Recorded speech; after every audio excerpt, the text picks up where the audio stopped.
फिर मिलवाएंगे भोजपुरी के एक चहेती कलाकार अमृता दीक्षित जी। जी हाँ, बहुत ही अच्छी कलाकार है, भोजपुरी इंडस्ट्री में बहुत दिनों से काम कर रही है। तो अमृता जी बहुत बहुत स्वागत है आपको।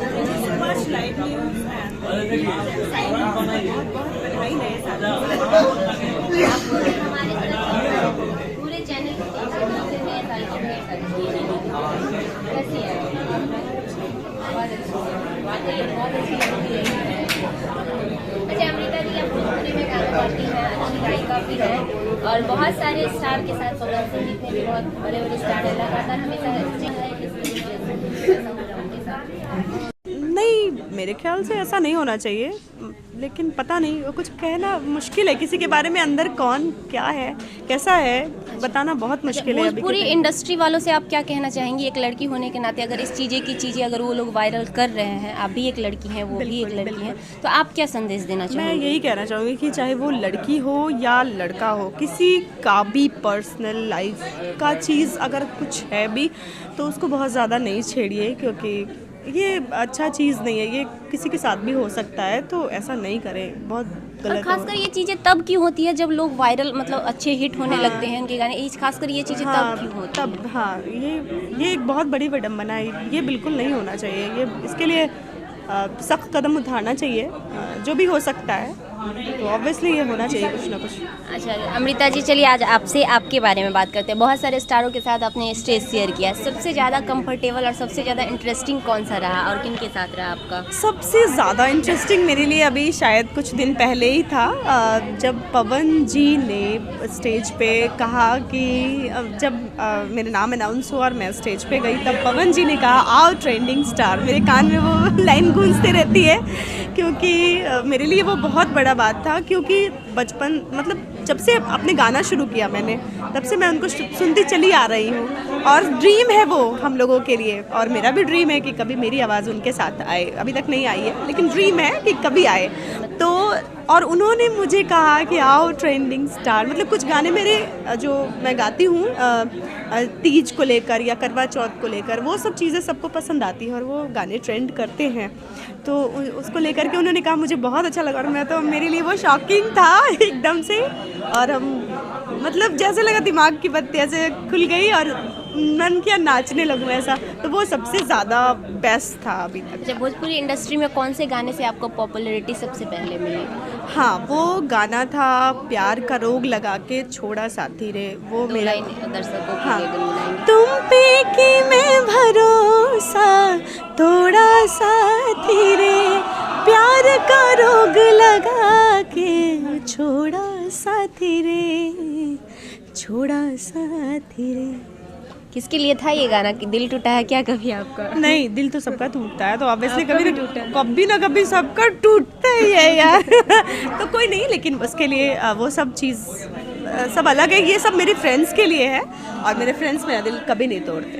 फ्रेंड्स कभी नहीं तोड़ते, मतलब किसी ने तोड़ा है? ना ना ना, नथिंग नहीं चलिए, बहुत अच्छा लगा, आपका ये गाना वाकई बहुत ही खूबसूरत था, हमने भी सुना था और वाकई बहुत ही खूबसूरत है, खासकर गमों वाले लोगों के लिए, जो थोड़ा सा दिल टूटे वाले ऑब्वियसली मेरे सब सैड सॉन्ग से सब ज़्यादा पसंद करते हैं। हाँ, अच्छा, भोजपुरी इंडस्ट्री में नॉर्मली लड़कियां नहीं जाना चाहती हैं, इन सब चीज़ों की वजह से बोला जाता है कि सेफ नहीं है। हाँ। आपको फिर उसके बावजूद भी कैसे आप इसमें आना समझी, अच्छा समझी? नहीं, मेरे बारे में तो सबको पता है कि मैं पहले एंकर हुआ करती थी और उसके बाद धीरे धीरे करके मैं थोड़ा बहुत कोरस में गाना शुरू किया और मैं थोड़ा बहुत अब गाने लगी हूँ और सब लोगों को अच्छा लगने लगा है, तो मैं गाती जा रही हूँ, यही है स्टोरी। तो मुझे कभी वो सब चीज़ फेस नहीं करना पड़ा, इसलिए मुझे उसके बारे में कुछ आइडिया भी नहीं है। हाँ। अच्छा, अभी सिंगिंग कर रही है, ये करियर आपका सिंगिंग में ही रहेगा या आगे चल के बदलाव आएगा? जैसे कि हमेशा देखा जाता है भोजपुरी कलाकारों में कि सिंगिंग के बाद वो एक्टिंग में उतर जाते हैं, मतलब सिंगर ही हीरो बनते हैं। हाँ। तो ये चीज़ें आपके साथ भी होंगी या सिंगिंग में ही करियर को आगे बढ़ाना है आपका? मेरा तो सिंगिंग में ही कैरियर है ऑब्वियसली, और कुछ गाने जो कि मुझे एक्टिंग करना भी पसंद है, तो मैं अपने गानों में एक्टिंग ज़रूर करती हूँ और हमेशा करती रहती हूँ। सब लोग देखते रहते हैं, जितने मेरे व्यूवर्स हैं, और मेरे ख्याल से जितने भी मेरे व्यूवर्स हैं उन लोगों को मेरी एक्टिंग भी काफ़ी अच्छी लगती है, क्योंकि वो कमेंट में भी आते रहते हैं सब लोगों के। तो ऑब्वियसली आगे चल के एक्ट्रेस के रूप में दर्शक देखेंगे? अगर कहूँ कि फिल्मों में काम करने का तो ऐसा कोई खास रुचि मेरा नहीं, इरादा नहीं। बिल्कुल नहीं। अच्छा, भोजपुरी इंडस्ट्री में सबसे अच्छी चीज़ें क्या लगती है और सबसे बुरी चीज़ें क्या लगती है, वो बताएं। मेरे लिए सबसे अच्छी बात ये है कि मुझे अच्छे गानों में लोग पसंद करते हैं, मतलब एकदम साफ़ सुथरे गाने मैं गाती हूँ और उन सब गानों को प्रेम मिलता है। और मैंने अगर थोड़ा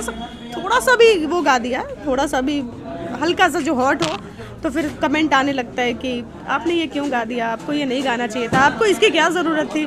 तो बड़ा अजीब सा लगता है लोग, मतलब बिल्कुल ये तो अच्छी बात है। हाँ, ये मेरे को अच्छी बात लगती है। अब बुरी कब और कौन सी चीज़ें आपको जहाँ पे लगती है कि नहीं ये नहीं होना चाहिए था? वहाँ पे ये लगता है कि कुछ चीज़ जहाँ पे कुछ चीज़ें बुरी लगती है कि कभी कभी चूँकि मैं अच्छा गाती हूँ तो इसलिए मुझे किसी जोनल से साइड किया जाता है। हाँ, ये भी होता है, तो फिर वहाँ बुरा लगता है थोड़ा सा, लेकिन कोई नहीं। ऑब्वियसली जब मैंने कोई रास्ता चुना है तो एक रास्ते पर तो चलना ही होगा। हाँ, थोड़ा सा तो प्रॉब्लम होगा। हाँ। अच्छा, दर्शकों के लिए एक और आपका प्यारा सा सॉन्ग जो कि बहुत अच्छा रहा हो आपके लाइफ में। और होली है तो बहुत ही प्यारा गाना। तेरे इश्क का है कैसा ये खुमार वे, मैं तो चाहूँ बस तेरा ही दीदार वे, होली कैसे मनाऊँ सजना, रंग तेरे प्यार का चढ़ा, दूजा रंग नहीं भाई साजना। बहुत खूब, बहुत ही प्यारा सॉन्ग था अमृता जी आपका, और बातें भी बहुत अच्छी करती हैं। Thank you. तो शादी तो नहीं किया आपने? बहुत सारे दर्शक होंगे जो जानने। ऑब्वियसली मैंने शादी कर ली और सबको पता शादी है। हो चुका है ऑब्वियसली हाँ, कर ली। और कौन है वो लकी पर्सन? सबको पता है, अगर तुम्हें नहीं पता तो जाकर पता करो। शादी हो चुकी है, मेरी बेटी भी है। और अच्छा, ऑब्वियसली हाँ, सॉरी हमें नहीं जानकारी। सबको पता है। हाँ, सबको हाँ। ऑब्वियसली। ये मैं बहुत सारे इंटरव्यू में बोल चुकी हूँ तो मैं बार बार नहीं बोलना चाहती हूँ। अच्छा, बोल चुकी हैं। चलिए, अच्छी बात है। और अमृता जी, कुछ बदलाव अगर करने के लिए मौका मिले आपको भोजपुरी इंडस्ट्री में, तो क्या बदलाव करेंगे? कुछ बदलाव करने की ज़रूरत पड़ी तो मेरे ख्याल से जो ज़रूरत थी वो ऑटोमेटिकली हो रहा है, क्योंकि अब अच्छे गाने सब लोग पब्लिक पसंद कर रहे हैं और मैं यही चाहती थी। हाँ, ये ऐसा लग रहा है जैसे मेरा वाला टाइम आ रहा है, मतलब जैसे गाने मुझे पसंद थे वैसे गाने अभी चल रहे हैं, जैसे आप सोच रही थी। बिल्कुल।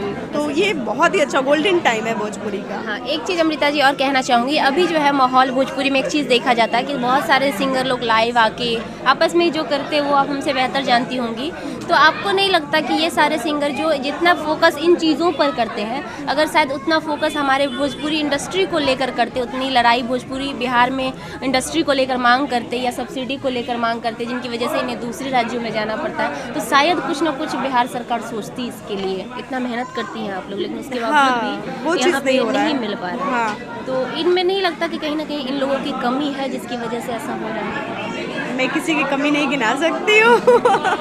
देखिए, जितना ये लोग ये चीज़ें करते हैं कि लाइव आके एक दूसरे पे उछालना, बातें करना, उससे ज़्यादा अगर इस पे फोकस करते बिहार सरकार से मांग करने पे कि हाँ हमें इंडस्ट्री चाहिए, हम लोग इतने मेहनत कर रहे हैं, या फिर सब्सिडी चाहिए, हमें दूसरे स्टेट में क्यों जाना पड़ रहा है, तो क्या लगता है आपको नहीं हो पाता? कोई कोशिश करती हैं आप लोग का, कोई पहल होता है इसके लिए? नहीं, सच पूछे तो मैंने भी नहीं की है।